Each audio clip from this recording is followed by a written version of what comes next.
Hello everybody, welcome back to my channel. So about a week ago, I sent out a huge message all over my social media, Twitter, Facebook, Instagram, Tumblr, that I was doing another Q&A. So I got some questions back, so I figured I would answer them for you guys today. My first question is from Gemma, or Gemma. I'm sorry if I mess up your name. It's from Facebook. She says, if you had to pick only one makeup item to use for the rest of your life, what would you choose and why?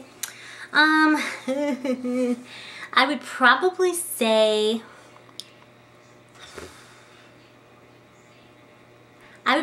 blush, and it would probably be Benefit's Rockateur. It's something that I wear year-round. It's very much a year-round friendly color. It's like this really pretty rose gold, but it looks super natural and just, you know, sweep really lightly on the cheeks. So I use that pretty much year-round, so it would probably be that one. If not that one, then it would be mascara. Just because mascara really just opens up your eyes, and when you're not wearing much makeup, it really helps. Also from Facebook, Adriana asked, what is your I can't talk today. This sucks. I suck at life.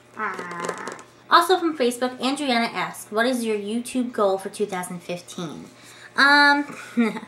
Well, I don't really take my goals too seriously. It's just kind of a little personal thing, like, oh, I wanna, like, by the end of the month reach, you know, 500 subscribers, whatever. But I think for the full year, I would really like to, hopefully reach 1,000 subscribers. Maybe before, because I think next year it'll be like 2 years that I've been on YouTube. So like next August or July. So I'd really, really love to reach like 1,000 or 1,500 subscribers by then.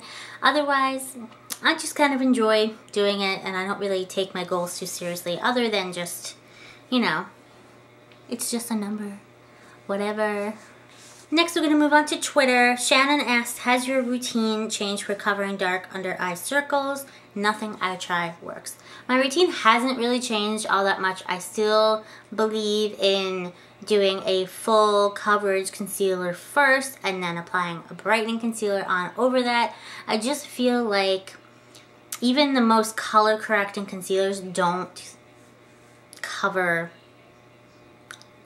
and don't correct the dark circles as well as they should.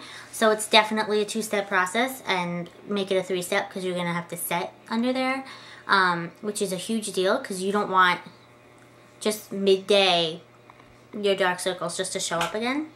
So I remember, Shannon, you had asked me a couple of months ago what was the difference between Benefit's Fake Up and the erase paste, and really the erase paste is a lot more color correcting. It's got that peachy salmony tone to it, which really counteracts and diffuses the blue black tones of a dark circle. So technically that you can put on first, and then Fake Up is a very moisturizing brightening concealer. It's got a very bright concealer in the middle, and then it's surrounded by vitamin E oil.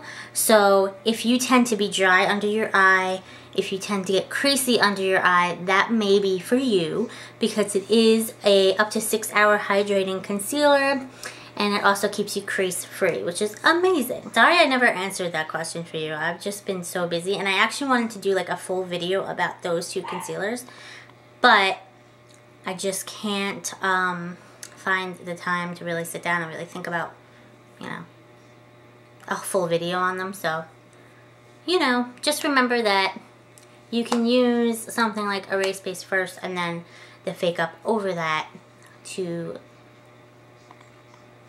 color correct your circles and then brighten after. Grace from Twitter asks, are your eyebrows on fleek? Nothing. Always. I'm brow girl. Were you scared the first time you waxed someone else's brows? Yes. And actually, I still get nervous because you can very much absorb someone else's fears through that, and I find that I do that. Like, I can sense if someone else is nervous and I'm doing their brows, then I get nervous, and I'm like, stop being nervous because I don't want to get nervous. And it's like this whole thing. you know, it's not the easiest thing to please everybody, and it's pretty much impossible.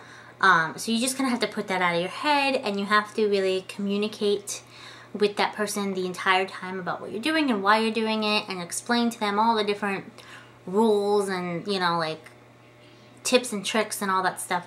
You want to remain completely open with that person, because if you're not, if you just do your job and then show them your end result and they're not happy with it, they're going to be really, really, really mad.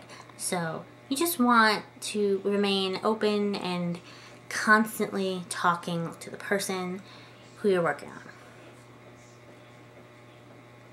That's pretty much that. Samantha asks, who is your hero? I have a lot of heroes. I'm just kind of one of those people that just loves a lot of people. I just love, and it's going to be really freaking stupid sounding, but I love British people. So anyone that I'm about to list right now is most likely British, or there's one person, okay? The person who's not British that I really just love is Meryl Streep. Then we have Adele, who's just my favorite person in the world, and Julie Andrews. Those are my three heroes, my role models. I try to emulate Julie Andrews constantly. You know, just whatever. I try, okay? I try. What do you think of eyebrow stencils, and if they are fine to use in your opinion? Any tips?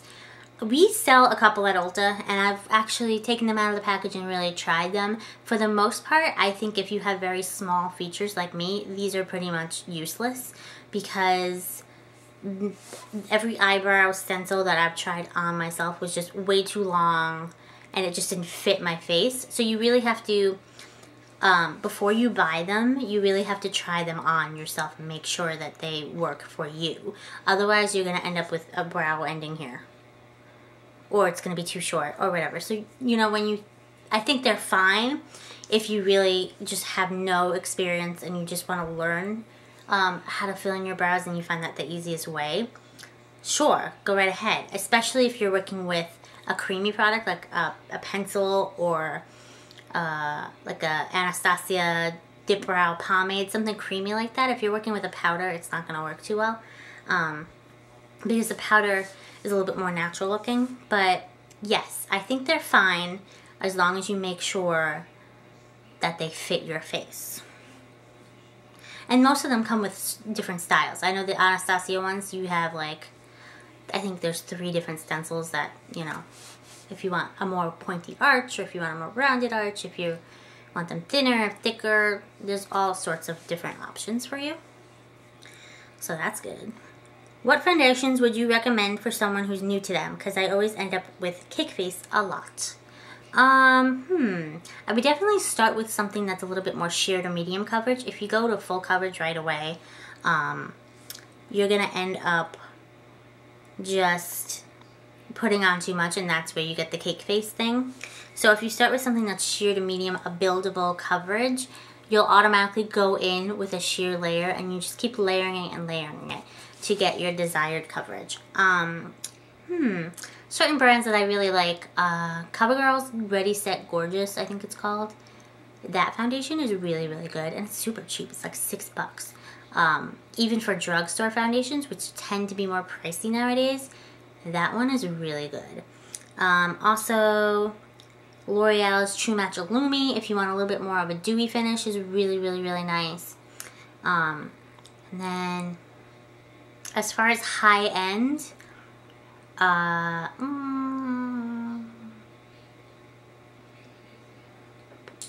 Smashbox makes a really good liquid halo foundation, which is much more of a natural finish, and that's a really nice foundation. I end up matching a lot of people with that one a lot at work, so that's a good one.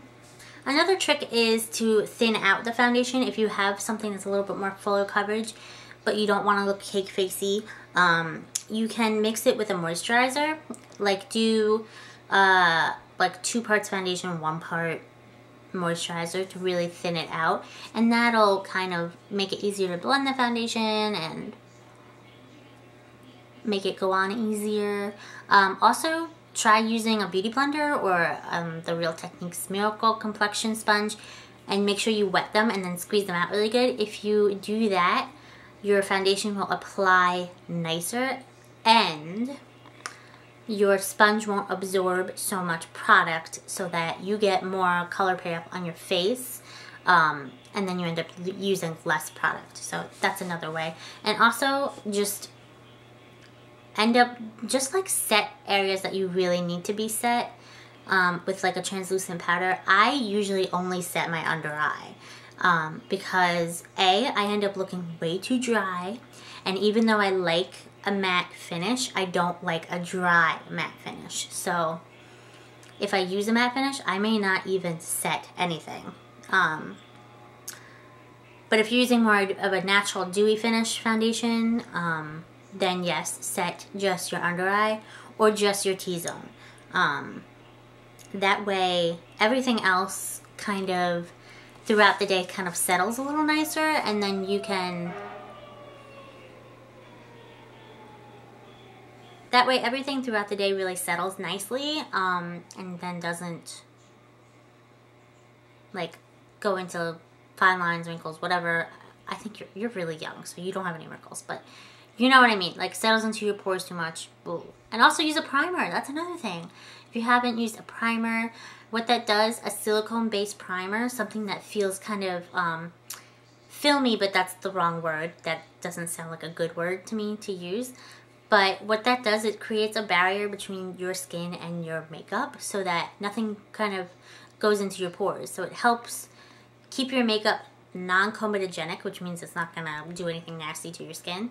And it also just makes it go on easier and make it last longer. And always use a setting spray. Always. Because then you really don't have to worry about setting your makeup. For the most part, just your under eye. That's what I do every day. And my makeup lasts all day. No more questions. So that's it for this time's Q&A. I hope you enjoyed the video. Please give it a big thumbs up if you did, because that shows me that you guys are like actually watching and enjoying what you're seeing and all that stuff. Let me know if you like me filming in here. I'm thinking about getting like twinkly Christmas lights for my headboard on my bed, just to give you guys a little bit more prettiness to look at, because right now it's just, I mean, it's a nice headboard, right? I like it. But I just think it'll look really pretty in the background. Also, don't forget to subscribe. I'm gonna stop saying that I put out videos every Tuesday and Friday, because honestly, it's pretty much just every Tuesday. And then because I work on Fridays now, it's just hard for me to get home to upload a video. Have you guys ever had a Corona Rita? I had one for the first time the other day, and it was so good. I don't know if you guys, please, if you're under 21, please do not drink. Please. I'm not condoning underage drinking, okay? I am 28 years old. So that's how that goes. But they are so good. If you haven't had one and you like beer, you'll love this. And I don't like beer, but I like Corona and I love margaritas, and when you put them together, it is no joke. Anyways, whatever. So yeah, don't forget to subscribe, because I put out new videos basically on Tuesdays. Every Tuesday. And just know that I love you. I'll see you in my next video. Bye!